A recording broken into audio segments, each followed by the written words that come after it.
दोस्तों नमस्कार। स्वागत है आप सभी का एक बार फिर से।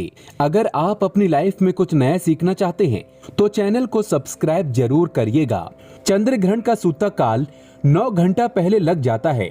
इस बार चंद्र ग्रहण भारत में भी दिखाई देगा। चंद्र ग्रहण का समय 8 नवंबर को शाम 4:23 में होगा और इसका समापन 6:19 पर होगा।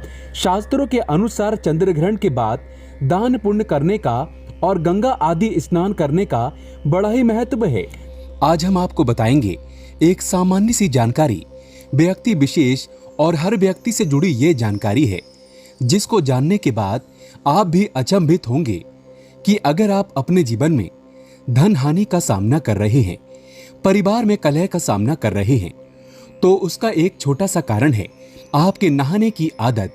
दोस्तों इसी बारे में हम बताएंगे कि नहाने के तुरंत बाद व्यक्ति को भूलकर भी इन कामों को नहीं करना चाहिए, अन्यथा उनके घर में कंगाली बर्बादी देखने को मिलती है। और दोस्तों चाहे कुछ भी हो जाए, भूलकर भी ऐसे स्नान कभी मत करना, नहीं तो आपका परिवार बर्बाद हो जाएगा। दोस्तों इसका सीधा सीधा कारण होते हैं हम स्वयं कुछ ऐसी गलतियां करते हैं जिनकी वजह से हमें परेशानियां देखने को मिलती हैं। आगे बढ़ने से पहले आपसे एक विनती करते हैं कि अभी तक आपने हमारे चैनल को सब्सक्राइब नहीं किया है तो चैनल को सब्सक्राइब करके बेल आइकन जरूर दबाइएगा। दोस्तों नहाना इंसान के लिए बहुत ही जरूरी होता है और हिंदू धर्म में जो व्यक्ति हर रोज स्नान करता है तो ऐसे व्यक्ति को पुण्य का बहुत ही बड़ा भोगी माना जाता है। नहाना व्यक्ति के लिए बहुत ही जरूरी होता है। अमूमन ये होता है कि व्यक्ति नहाने के लिए बाथरूम में पानी की बाल्टी भरता है और उसी से वो व्यक्ति स्नान करता है। ये तो बहुत ही अच्छी बात है, लेकिन कई लोग क्या करते हैं कि नहाने के बाद बाल्टी और जो नहाने की सामग्री है उसको ऐसे ही छोड़ देते हैं। दोस्तों बाल्टी में आधा जल भरकर ऐसे ही रख देते हैं। ये बहुत ही बुरी आदत है। नहाने के बाद बाल्टी को सीधा नहीं रखना चाहिए, उसे तुरंत उल्टा करके रखें। ऐसा माना जाता है कि नहाने के बाद जो पानी छोड़ दिया जाता है उसमें अगर घर का कोई दूसरा व्यक्ति, घर का कोई भी दूसरा सदस्य अगर स्नान कर लेता है तो उससे उसकी उम्र घटती है और साथ ही साथ नकारात्मक प्रभाव पड़ते हैं। दोस्तों हर व्यक्ति अपनी किस्मत का धनी होता है। हर व्यक्ति के पास अपनी एक सकारात्मकता होती है, अपनी एक नकारात्मकता होती है, जिसके अनुरूप अगर आपका समय बुरा चल रहा होता है और अगर आप ऐसा कार्य करते हैं तो आपके परिवार के लोगों को भी उतना ही देखना पड़ता है जितना आपको देखना पड़ता है। तो नहाने के तुरंत बाद आपको कभी भी अपनी बाल्टी में जल भरकर नहीं रखना चाहिए। दोस्तों इससे कई नुकसान हैं। एक तो पानी की बर्बादी होती है, साथ ही साथ परिवार में कष्ट बढ़ते हैं। तो ऐसे में भूल कर भी ये कार्य तो भूल कर भी ना करें और अगर संभव हो तो आपको नहाने के लिए शॉवर का यूज करना चाहिए। इससे धरती का जल भी बचता है और साथ ही साथ आपके कार्य में पानी भी कम लगता है। दोस्तों अगर आप ऐसा भी नहीं करते हैं तो कोई बात नहीं, पर आपको भूल कर भी नहाने का पानी नहीं छोड़ना चाहिए ताकि इससे आपको बर्बादी का सामना ना करना पड़े। दोस्तों एक बात और है कि कई लोग क्या करते हैं कि नहाने के बाद विशेष तौर पर पुरुष अपने जो भीतर पहनने वाले कपड़े होते हैं, बनियान और अंडरवियर, कभी भी ऐसे कपड़े महिलाओं से नहीं धुलवाने चाहिए। ऐसे कपड़े जब कोई स्त्री धोती है तो पूरे परिवार को पाप लग जाता है। दोस्तों इन वस्त्रों को अंतर वस्त्र कहा जाता है।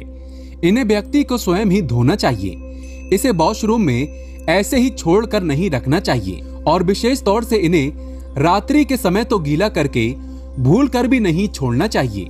इससे घर में नकारात्मकता आती है और व्यक्ति विशेष के अंदर अगर नकारात्मकता प्रवेश कर जाती है तो उसके जीवन में बहुत बड़े कष्ट देखने को मिलते हैं। इसीलिए स्त्री और पुरुष को अपने अंतर वस्त्र खुद ही धोने चाहिए। इसे गलती से भी किसी दूसरे व्यक्ति से नहीं धुलवाना चाहिए और इस बात का आपको विशेष ध्यान रखना चाहिए। दोस्तों कई लोग क्या करते हैं कि नहाकर आने के तुरंत बाद वे व्यक्ति अपने पैरों को धोते हैं और आपको भूलकर भी ऐसा नहीं करना चाहिए। नहाने के बाद मन पवित्र हो जाता है और आपको प्रभु भक्ति में मन लगाना चाहिए। आप अपने पैरों को धोकर वापस अशुद्धता का कार्य करते हैं। पैर धोकर आप सोचते हैं मन ही मन कि आप शुद्ध हो गए हैं, लेकिन हिंदू धर्म में ऐसा वर्जित माना जाता है। हिंदू धर्म में पैरों से सर की तरफ स्नान किया जाता है। दोस्तों, व्यक्ति को नहाते समय भूल कर भी मौन रहकर नहीं नहाना चाहिए। हिंदू धर्म में ऐसी मान्यता है कि नहाते समय मंत्रों का उच्चारण किया जाता है, हरि भजन का उच्चारण किया जाता है या मन ही मन कोई गाना गुनगुनाते हैं। लेकिन जब आप नहा रहे होते हैं तो मौन रहकर नहीं नहाना चाहिए, क्योंकि इसे वैज्ञानिक दृष्टि से भी गलत माना गया है। दोस्तों, विशेष तौर से सुहागिन महिलाओं को तुरंत नहाकर आने के बाद सिंदूर नहीं लगाना चाहिए। ऐसा माना जाता है कि अगर कोई महिला ऐसा करती है तो उससे उसके पति की आयु कम हो जाती है। लेकिन हाँ, सिंदूर तो नहाने के बाद ही लगाया जाता है। लेकिन जब आप नहाकर आए तब आपको ये ध्यान रखना चाहिए कि अगर आपके बाल गीले हैं तब ऐसे में आपको बालों में सिंदूर नहीं लगाना चाहिए, क्योंकि ऐसा करने से सिंदूर का अपमान होता है और इसके साथ ही आपके ऊपर नकारात्मक प्रभाव आते हैं तथा नकारात्मक विचार आ जाते हैं।